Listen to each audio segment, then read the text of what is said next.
2.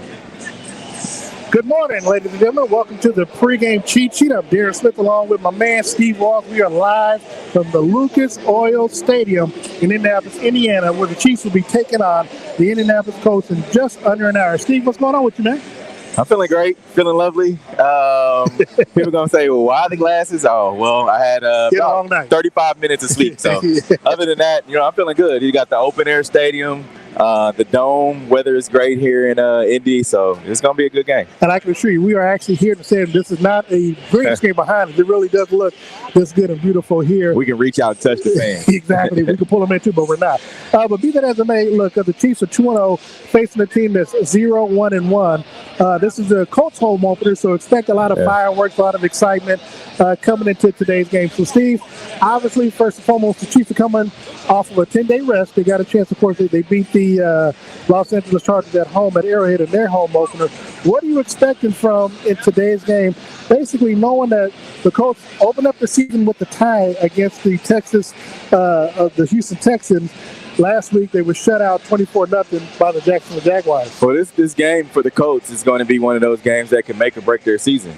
I think, so this is one of those ones that they can really jumpstart and say, oh, there's a good team coming in. If we're able to somehow, get a win today, we could, parlay that into a string of wins. And for the Chiefs, I feel like they have to come out with a fast start, because if they don't, and it's similar to last week, and let's just say they get the ball first and they don't score, and they have to, get the ground and pound game of what the coach is going to provide today, I feel like it's going to be a long game for them. One of the things that, of course, the Chiefs, as they're preparing for it, they know that the main focus for the defense is going to be trying to stop Jonathan Taylor. Yeah. Obviously, Matt Ryan being a former MVP for the Atlanta Falcons, now the quarterback here for the Colts. They don't have as many offensive weapons, and that's one of the questions. Right. Obviously, I asked Andy last week is, what's the big difference? Last season, they were on the verge of making it to the playoffs, but fought through the last 2 weeks.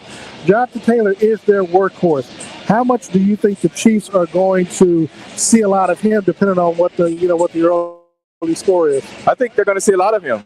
You got to remember, there's no Willie Gay, so they're going to ask a lot. The Chiefs on the defensive side of the ball are going to ask a lot from Nick Bolton and his leadership. So I think they're going to say, oh, well, you don't have a guy that's able to, Willie Gay's they call him the juice man for a reason. He's always running downhill. He's wanting the contact. Nick Bolton is the same way. So I think they're going to try to attack that second level with Jonathan Taylor and kind of go from there. Talking about that, obviously, Willie Gay, he's out for four games. He's suspended by the league for off-the-field issues. He won't be back until after the Buffalo Bills game, but Mike Dana's also out in this game, and Harrison Butler's out in this game. Those absences, how key will it be for the Chiefs' defense and special teams? I think they're going to have to get out to a good start as well. With this defense, you got the leadership of Justin Reed, you got Frank Clark, Chris Jones down front, and then you got a slew of young guys. Leo Chenal, he's going to be a guy that they're going to have to count on today. Also, Carlos Dunlap is a veteran guy. Elijah Lee's another veteran that's going to be thrown in the mix today. So I feel like they're going to have to get out to a good start and get these young guys, into a rhythm, so that way they can play well today. I do want to ask, and we'll go to the offense in just a second, but this is going to be the second game that the Chiefs are going to be without Trent McDuffie. Of course, he suffered the injury in Arizona. Yep. We saw we saw what Mike Williams did last week, and I'm like, what do you expect? Because we don't know whether or not Michael Pittman's going to be playing in today's game yet. What are you expecting for the Chiefs' second week in a row without their starting corner? For whatever reason, they saw something on tape where they wanted to attack Rashad Fenton. Yeah. And it worked. So I think Rashad Fenton's going to have to come out and show why he deserves to be a starter. If he can't do that, then they're going to have to look elsewhere, I believe. He's going to have to show that he has a short memory from last week. They targeted him. He had one play where he had 2 penalties on one play. So I think, hopefully he was able to look at film this week and work through some of those mistakes that he made. And then you're going to have some guys like L'Jarius Sneed. You're going to have Juan Thornhill, Justin Reed. Those guys are going to have to step up and make some big plays. And not only that, but Matt Ryan, the Chiefs defense they're not expecting they like we said, the Colts come in here and throw the ball 300, 400 yards. Yeah. You know, so I think that's going to be a surprise, and I think the Colts are going to come in and try to attack the secondary. One of the things that we can look forward to is that we know Matt Ryan is not a quarterback that's going to scramble, is going to beat you down the field, running the football. He's a statue in the way. So last week, Chris Jones with his two sacks. The Chiefs defense in their front, that front four should be able to get enough pressure on him to either force him into some bad throws in the coverage, or get some sacks on him. Would you expect anything less from that? You know, I wouldn't. I think Spags is going to have to dial up something. You know, I think Spags is going to have to dial up some of those exotic blitzes that he hasn't done in the past 2 games, right? And hopefully that. Look, it was a vanilla defense, I think, the first couple of weeks, trying to get them acclimated to what he wants to call. As he builds, we're going to see some things that we haven't been able to see in the first 2 games. Yeah, I do believe that they're going to have to start ramping up, but obviously you got Tampa Bay next week. You can't go in anything vanilla against Tom Brady. Exactly. And then, of course, got the Raiders coming in.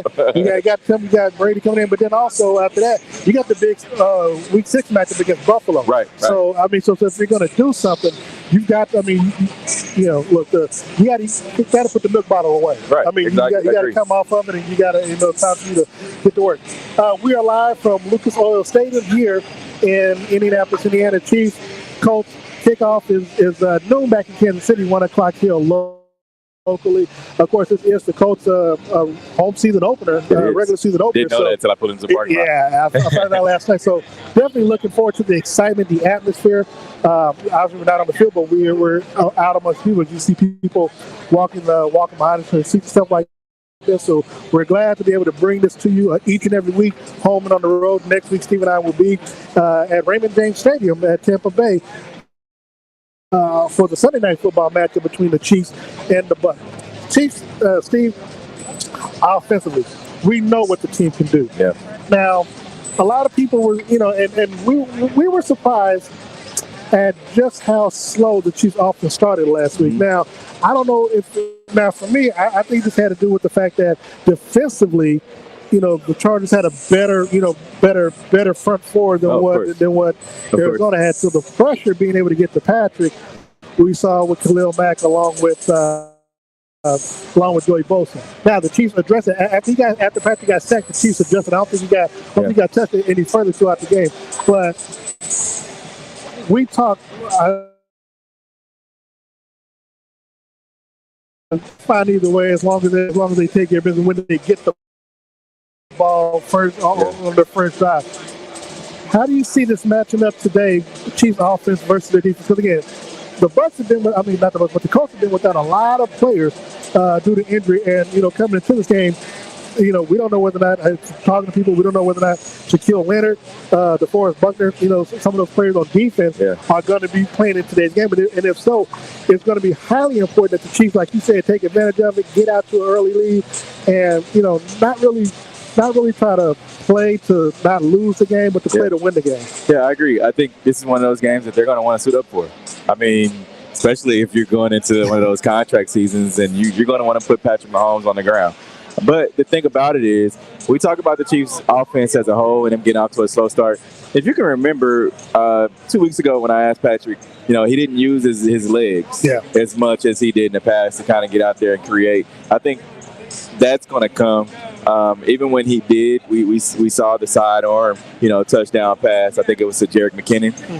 And the ability that he has to be able to do that, I think he's going to have to rely on that a lot more. That's his skill set, and that's what teams are giving him right now, especially on the blitz. He's got to be able to use his legs more and not listen to the hype, not listen to the fact of he's a running quarterback.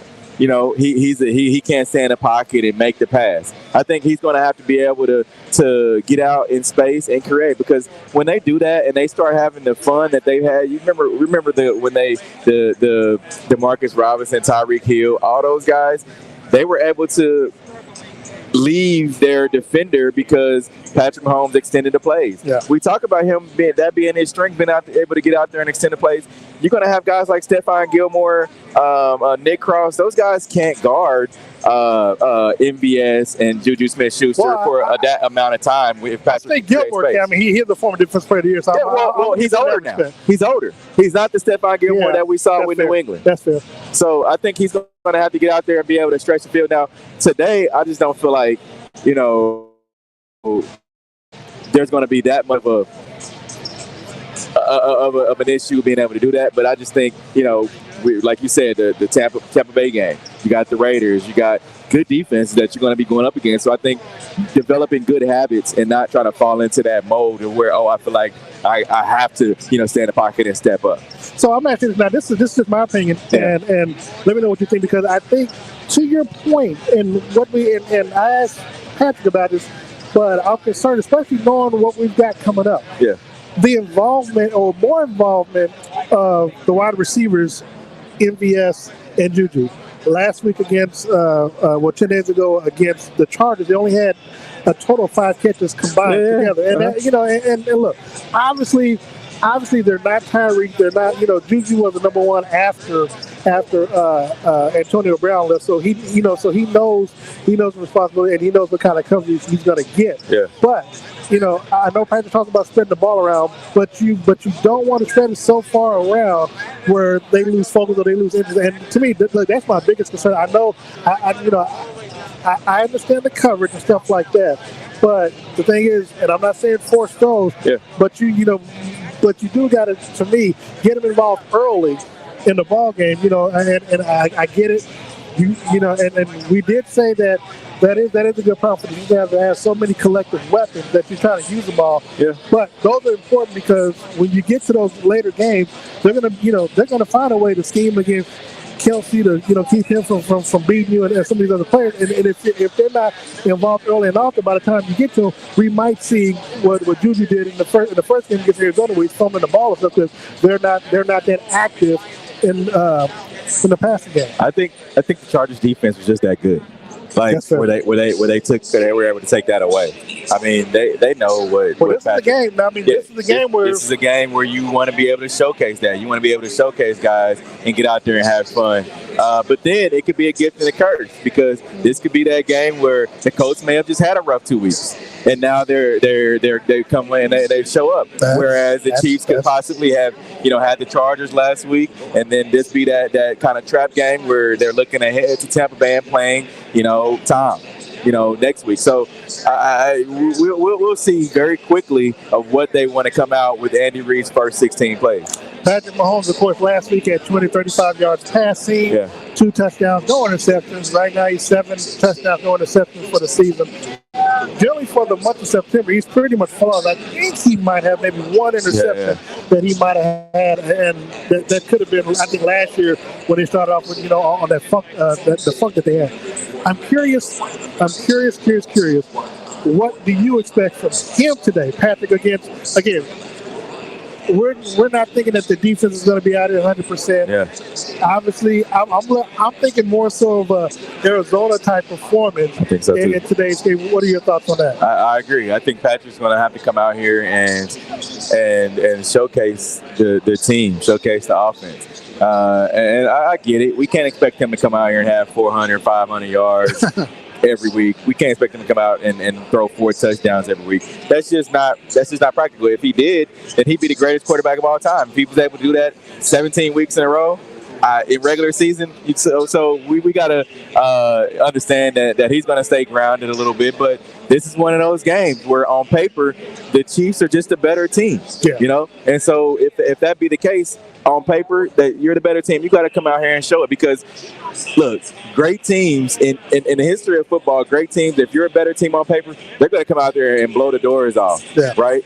And it'd be a barn burner for that team. And so I think this is one of those games where Andy Reid has to say, all right, we're going to showcase some stuff that you guys haven't seen before. I'm curious, what is the possibility of the Chiefs playing down to this level of competition? And again, not taking nothing away from them, they can just have a bad 2 weeks, but you just, I mean, you know, as well as I do as a player, they look at the record, they, you know, you come in, all they over. I mean, you tied Houston, you lost to Jacksonville. Even though I tell you, but Jacksonville's defense got better because they've grown together and they do come to Kansas City later on this year. What's your level of concern that they might end up playing down to Indianapolis? I think they've learned from that. I don't think that's in their MO. I really don't. I don't think, because you got to remember they have a plethora of young guys who just don't know better.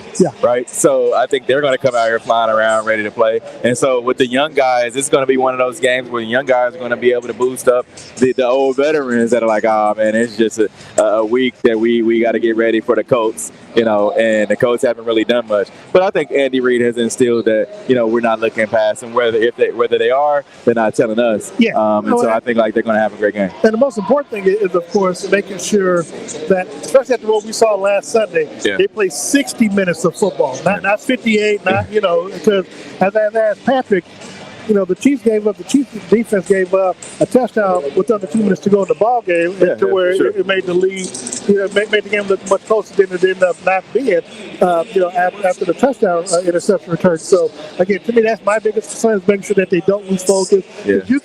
You can do like they did in Arizona, where you had like a 30-some point, you know, 35 to 17 lead, and you scored a few more points, but you gave them more points as well against Arizona. And one thing to note on that is, if they happen to get up, will Andy Reid keep his foot on the gas? You know, because you know you think about this game and then what you have the next 3 weeks, right? Will Andy force his guys to say, all right, keep going, you know, mash the gas pedal, or will he take off and like, all right, Clyde, we're gonna go to the young guys at Pacheco, we're gonna, you know, Travis, you're gonna have a quarter off or whatever. I don't think that's in Andy's MO, but will he be able to, you know, consistently show like, all right, we're gonna keep our foot on the gas? All right, we're live from Lucas Oil Stadium here in Indianapolis, Indiana. See, looking at the Colts offense, look, you know, they were known for having a great offensive line, you know, over the last few seasons. You got Jonathan Taylor, the running back. Michael Pittman Jr. is supposed to be their top wide receiver. They brought in Matt Ryan. They were bringing him in, you know, hoping for that leadership that they did not get from Carson Wentz last year. They fell off the last 2 games where all they had to do was win the ball games to get to the playoffs, so they didn't do that. Your thoughts on what Matt Ryan brings to this team, along with Jonathan Taylor, and what they can do to the Chiefs defense if they're not careful? Matt Ryan hasn't recovered from 2083. I don't think he ever will. He hasn't. Sometimes you just from we talk about the Super Bowl hangover. He's had that and then some, right? Like I think 4 or 5 years. Yeah, he hasn't been the same. He hasn't been the same. Yeah. Yeah, you know what do they say? You haven't been the same since you won the Idol. He hasn't been the same. I think that's one of those things that just like, I don't know what it is. He hasn't been the same QB. So with the new team now, you're 0-1-1. You haven't showcased the Matt Ryan that you used to be, and I don't think that you will. You know, I'm wondering, because again, we're not sure what weapons you're going to have today, and of course how big that offensive line is. Because again, this is a game where you look at what Justin Herbert did last week against the Chiefs, and Chris Jones able to get 2 sacks. Yeah. I mean, seriously, if the Chiefs somehow don't dial up the number of sacks that they had last week to this week, and Chiefs fans getting those Big Macs, to me that's going to be a problem. Yeah, Big Macs. I mean, to me that's going to be a problem. But look, on the defense side of football, but DeForest Buckner, Shaquille Leonard. I mean, they have some players, but like I said, man, it's just Stephon Gilmore. It's just really hard to see that if they're not healthy, they'll be able to slow down Kansas City in this offense, man. Yeah, I agree. But then again, you got to remember that this defense, they haven't been, they're not the physical defense that the Chiefs saw in week 1 and then in week 2, especially last week. Oh, yeah. And so this may be a game, like I said, that the Colts come out here and they want to turn it up. They want to, jumpstart their season, so to speak. They don't want to start 0-2-1. That would be rough. And by the looks of it, Chiefs fans have showed up for this game. I was just considering, like, if kind of step away from it, if you look at it, you can see the background.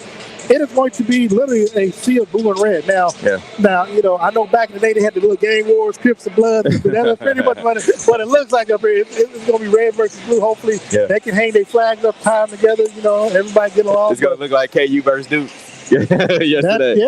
That's a very good point. I mean, the Chiefs on the field, the Colts on the field warming up right now. So, again, I mean, the atmosphere is electric right now. It is the home opener for the Colts. Chiefs Kingdom representing well. I mean, they got some numbers here. I know it's about 7.5 miles, but there's a lot of Chiefs Kingdom fans here in Indianapolis. I know my sister, my brother-in-law, my niece, they're big. Well, my sister, not my brother-in-law and my niece are big Chiefs fan. I know she loves us from Chelsea. But one thing I want to ask you though, Bedman, the line went from 7 points to 5 points. What's that about? Down to 5? It went down to 5. Yeah, I don't know what it is today, but earlier this week it was down to 5 points. Well, I got it at 5.5. For whatever reason, they probably put more money on. I guess they would leave more money towards Indianapolis, but I don't see it. But the Chiefs can't win by a touchdown. That's basically what they're saying. The only problem is that the Chiefs against the spread, they really have a hard time covering that. Now, again, based off of what we've seen the last 2 weeks with the Colts and the Chiefs in their offense, it should be the Chiefs should be able to cover. The issue I would have is whether or not you're trying to go with the over. Right. That would be the issue. But again, if the Chiefs somehow get off to a slow start because they're trying to fool around or do the same stuff they did in the opening drive where they literally did the same identical play on 3rd and 4th, 3rd and 6th that they did in the AFC Championship game, and it didn't work. Like, stop doing that. I agree. Like, get the first down, quit doing all this whoop-de-doo. So, I know you like it, but I can't stand that a running stuff. Play on 3rd and 1. Yeah. I don't even know if it's 3rd and 1, but it's like, dude, go for it. I'm like, McCole was. But you threw me off. And I think, that in that game, though, in the red zone, they were, 6 for 6 in the red zone that game? So I think they've learned, they've heard the cries from Chiefs Kingdom of just, punching it in, don't try to do anything special. Well, at least the first couple games. Yeah. Like, we haven't seen any of the trickery on goal line or anything. It's just, get it in there, no matter how you do it. But you couldn't do it last week against the Chargers. Yeah. They were kind of expecting something. Plus, the pressure that you were under, you didn't really give a lot for it. But I do want to talk about, of course, one of the biggest plays in Kansas City last week that helped them secure that 2-0 victory was, the second win of the season was Justin Watson. I mean, he was able to, Jalen Watson. Jalen Watson with a 99-yard interception return for a touchdown. Your thoughts on he's a rookie coming in, being able to contribute in the way they do. And I tell people all the time that I love how the Chiefs how they mix their rookies in with the veteran stuff during training camp, during the preseason. So when it comes time for you see Tim McDuffie being out, or you see Willie Gay, some of these other players coming out, they're able to step in without being afraid of the limelight. And that's a good point because they kind of throw him into the fire. And there was the rumor that Steve Spagnuolo does not play rookies. He doesn't play young guys. And he squashed that rumor earlier this year when he was asked about that. Well, he almost had to because of Juan Thornhill. Yeah. And so I think Nick Bolton kind of helped him to see, well, dang, I can play these young guys and they'll show up. Brett Veach and company, they're giving us some good kids. Like 9 out of 10 you keep on your active roster. Yeah. So I think they understand. It's like, and they're contributing. I think with the exception of Kennard right now, the linebacker, they're all playing and contributing in some sort of fashion, which allows you to one, save money on free agents and stuff next year, where you can focus on keeping more players in house, and then but it's also a good cycle to have because you still got these players here. You got the Trey Smith, you got the Lucas Niang, Creed Humphreys, who you got them for another 2 years at least on their rookie deal. So so shout out to the Chiefs organization as it relates to being able to find talent and plug and play in them, where you least expect it. And that's a key thing that Brett Veach has been able to do. They've been able to find young guys and they've been able to play right away. And for Jalen Watson to be able to come up with a play, because don't get me wrong, the Chargers were the better team in that game. Yeah. They really were. They came out and put their foot on the Chiefs' neck from coin flip. So with that being said, in those kind of games, great teams figure out ways to win. And no matter where they come from, and he stepped up at a great time. Stephen, I do thank you all for tuning in and watching us, getting you set for the game. I know somebody asked, how can you watch the game? The game, if you're in Kansas City, should be on CBS. So I think it's a local CBS network. If you're in Indianapolis, I would imagine whatever broadcast you're on. We thank you, Charmaine. We do our best each week to look the part. Thank you, Aaron McGee, Bradley Foster, Natalie Sullivan, everyone, Jesse, everyone for tuning in and commenting on our posts and stuff like that. And she asked how to watch the game. I want to make sure that you guys, before you sat down and watched the game, you still have almost a little over half an hour to go stop by Gates Barbecue. Oh, go stop by Gates Barbecue and go pick up, a slab, go pick up a mixed plate, president's plate if you're going to have friends over. Oh, yeah. Just go grab you something, beef on bun, and you have a great number of locations. Oh, well, first of all, yeah. No excuse, because they got 5 locations in the metro area, right. So you can go anywhere in town. I want to give a special shout out to Colin Shipley Gates, making sure that we were well fed, at least for me, on my way up here.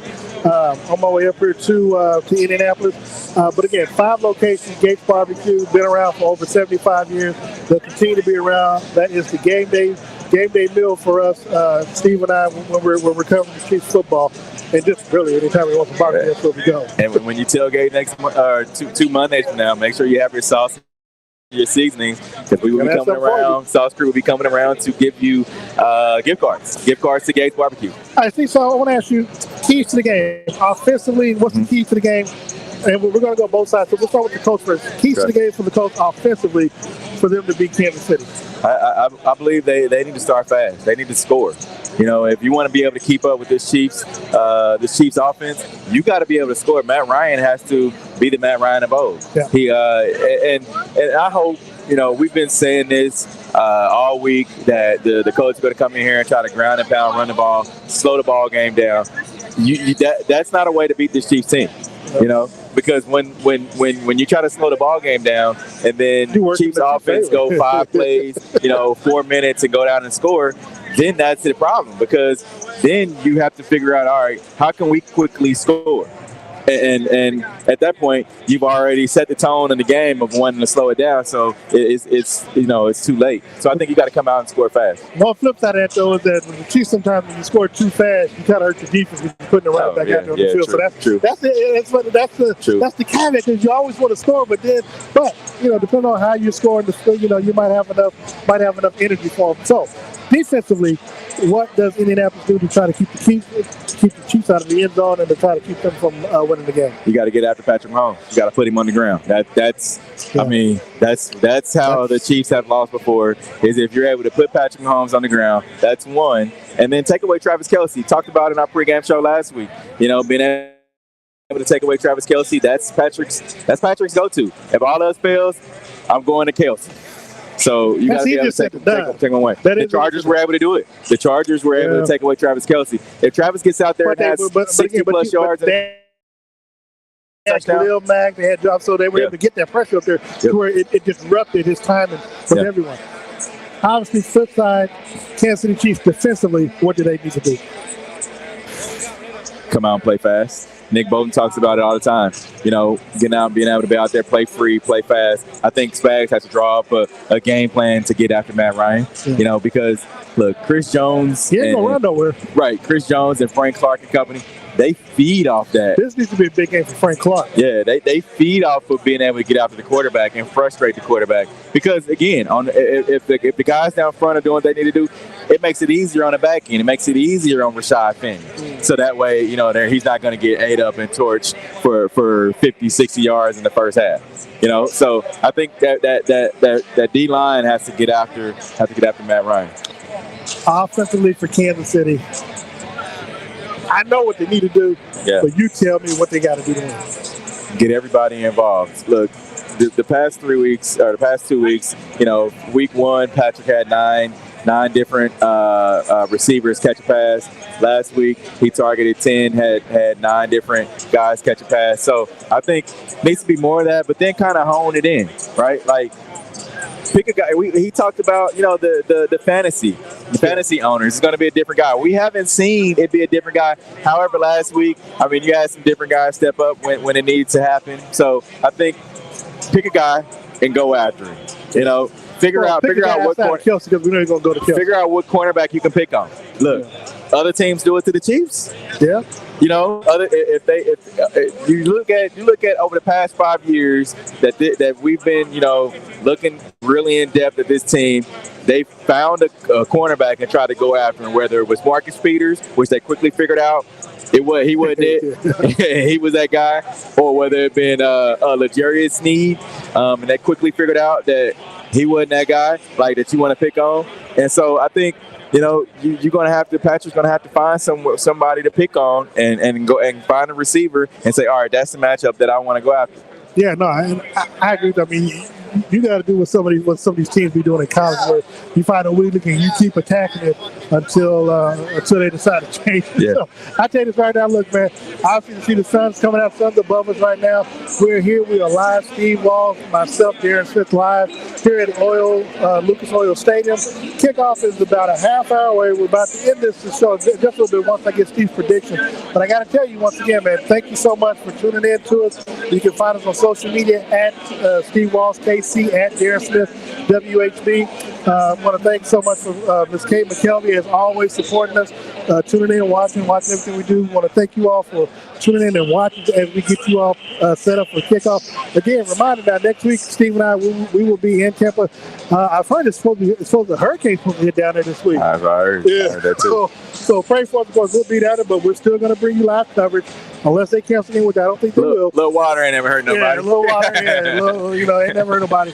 But Steve, all comes down to today's score, today's win. And, I've already put my bets in, but how do you see this game turning out? I think the Chiefs are going to win by 2 touchdowns, man. I really do. This is a game that we talk about good teams and great teams. Yeah. Good teams, kind of go out there and go through the motions. Great teams put their foot on the neck because they're better on paper and showcase why they're the better team. And I feel like, Andy Reid and company is going to be able to do that today. So I think the Chiefs are going to go out there and win by 2 touchdowns.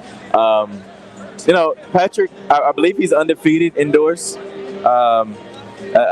So you gotta remember that too. He loves to play indoors, and with that being said, with that being said, and 2 touchdowns, I feel like I got to score 35-14. You know what? That's I'm looking at that. I think Patrick, again, for me, if he doesn't have a repeat performance based off of health and off this team, compared to what they did in Arizona, I might be disappointed. I think at a minimum they should double up on them. So again, I know you got 35-14. That's fair. I think the Chiefs can get to 42. I think 42, and I think 42-14 is my score. I think Patrick, and I don't have any bet on this particular, but I think Patrick can get 5 touchdowns. But again, for me, what I like to see more MVS, Juju involved or contributed more so with the stat numbers. I mean, I know Kelsey's going to get his, and I know you're going to try to establish running. I mean, I get all that, but for me, if you got 2 starting wide receivers, for me, I just feel like they need to be more involved statistically, just so you can feel like you got a more balanced offense. Because again, once you get to Tampa next week, Buffalo a couple of weeks, they're going to be looking to take a player out, and most of the time it's going to be Kelsey. It's going to be Kelsey. I agree. The other players have got to feel like they're more involved and get more of a rhythm, so to speak. And real quick, one of the things that we did not talk about was the fact of Patrick Mahomes and all of these quarterback comparisons and how they played the past few weeks.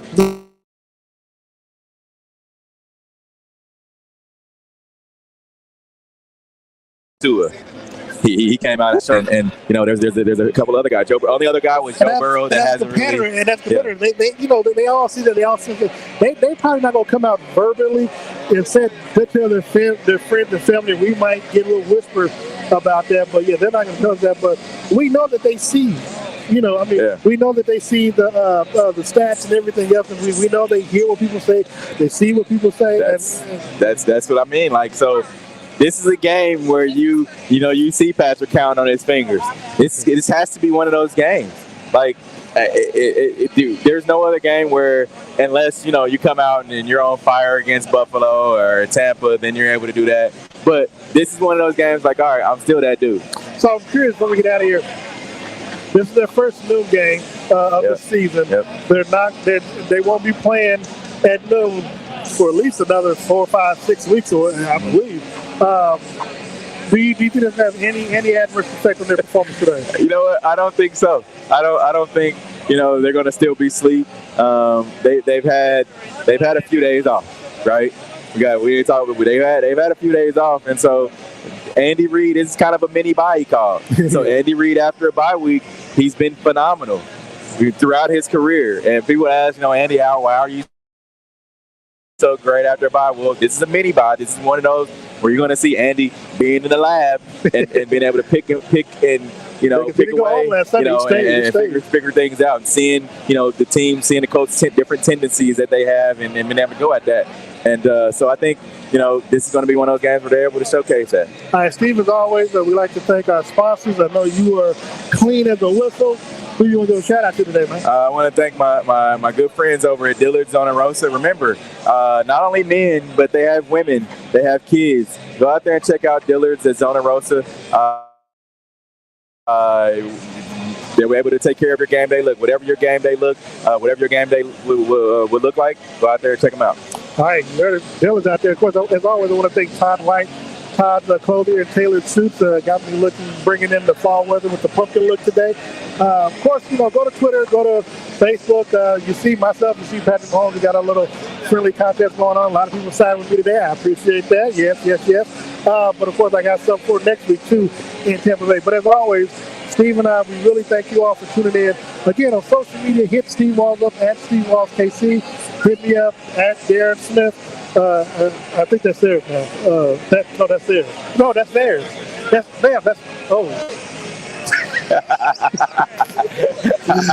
Live television for you. Just took the man straight off the table. Hey, thank you so much for tuning in with us. Look, you can listen to me on Sports Radio 18 WHB and KLKC Radio with the ship. You can hear Steve Walls on KONN 100.1 FM on Saturday mornings at 11 a.m. Look, thank you so much. Follow us on our respective platforms. We'll be back post-game with the live presser from Andy Reid, Patrick Mahomes, and other select players. We'll have some locker room content as well, and then we'll also bring you our post-game coverage from the field after the game. So, Steve Walls and Darren Smith, thank you so very much for tuning in to the pregame cheat sheet. Peace.